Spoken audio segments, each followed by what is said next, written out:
Ada dua jenis bayam yang biasa dikonsumsi orang. Bayam putih Amaranthus tricolor yang mempunyai daun bulat berdaging serta bayam kakap Amaranthus hybridus yang ujung daunnya runcing. Sementara dua lainnya, bayam duri Amaranthus piosus dan bayam itik Amaranthus belitum, nasibnya sering dicuekin lantaran rasanya kurang sedap. Bayam dapat dibudidayakan di dataran rendah sampai pegunungan setinggi 2000 meter di atas permukaan laut. Namun bukan di tempat yang kondisi airnya berlebihan karena perakarannya mudah busuk. Dengan cara menyebar benih di bedengan dalam bentuk barisan, dengan jarak lebih kurang 20 cm. Pemupukan dilakukan pada waktu benih sudah tumbuh seluruhnya, biasanya setelah 7 hari. Selain nitrogen, pupuk N yang paling baik digunakan adalah ZA atau urea dengan dosis 10 gram urea per meter persegi atau 36 hingga 48 gram per bedengan. ZA sekitar 20 gram per meter persegi atau 72 hingga 96 gram per bedengan. Setelah berumur 25 hari, tanaman yang telah besar dapat dicabut sebagai pungut hasil pertama. Bayam kecil dibiarkan tumbuh sampai waktunya dipungut kemudian hari, dilakukan 3 hari sekali. Dengan cara mencabut individu besar saja, bayam akan dapat dipungut hasilnya terus-menerus. Saat umurnya 50 hari, semua tanaman sudah harus selesai dipungut. Tanaman yang terlalu tua di samping jaringannya banyak mengandung serat, rasanya sudah tidak sedap. Mengkilapkan otak. Pada penyuluhan gizi sehari-hari, bayam sering disebut sebagai pencegah kebutaan dan pengendali anemi.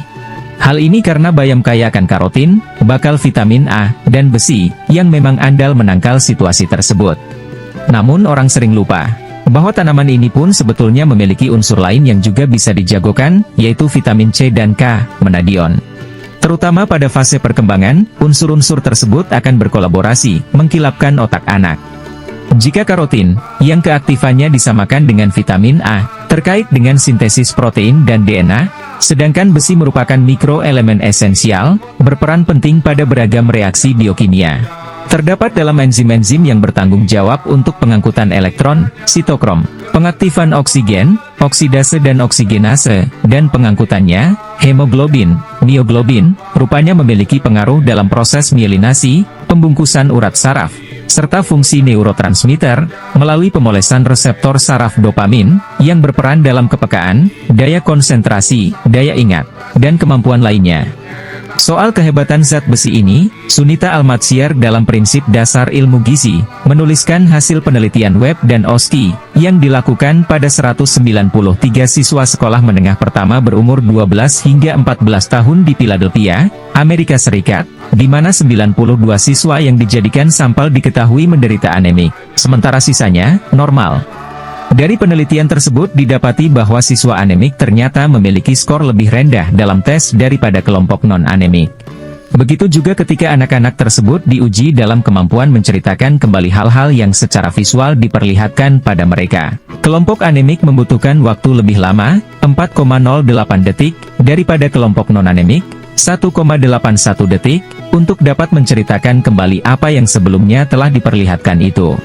Hasil studi lain yang dilakukan Rebecca Stoltzfus dan koleganya dari Johns Hopkins University School of Public Health, di Pulau Pemba, Kepulauan Zanzibar, pada 614 anak usia prasekolah, 6 hingga 59 bulan, tentang efek pemberian suplemen besi, ferrous sulfat 10 mg per hari, memperlihatkan pula, anak yang diberi suplemen memiliki keterampilan bercakap lebih cepat dibanding yang diberi placebo, suplemen bohong-bohongan, dengan tingkat perbedaan sebanyak 0,8 hingga 20 poin skala, diindikasikan juga ada pengaruh terhadap perkembangan motorik lainnya.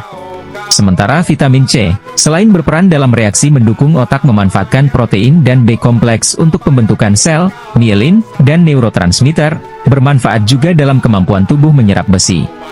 Adapun vitamin K, ternyata merupakan kofaktor enzim karboksilase yang mengubah residu protein berupa asam glutamat, GLU, menjadi gamma karboksiglutamat, GLA.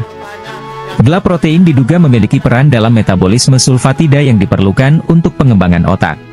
Sayangnya besi bayam bersifat non-hem hingga sulit diserap tubuh, di samping juga mengandung asam fitat. Guna mengakalinya, konsumsilah bayam bersama daging, ayam, atau ikan. Ketiga bahan tersebut memiliki asam amino yang pintar mengikat besi dan membantu penyerapannya. Upaya lain yakni dengan tidak menyelinginya dengan minuman mengandung tanin, misalnya teh. Tanin dapat menghambat absorpsi besi. Di samping itu, perhatikan pula pengolahannya. Kekeliruan mengolah bisa berdampak pada penurunan nilai gizinya. Hasil analisis Direktorat Bina Gizi Masyarakat bersama Pusat Penelitian dan Pengembangan Gizi, Departemen Kesehatan RI menunjukkan, bayam seupan, kukus, yang asyik dijadikan coel sambal memiliki nilai gizi lebih tinggi dibanding bayam rebus, yang disajikan dalam bentuk sayur bening.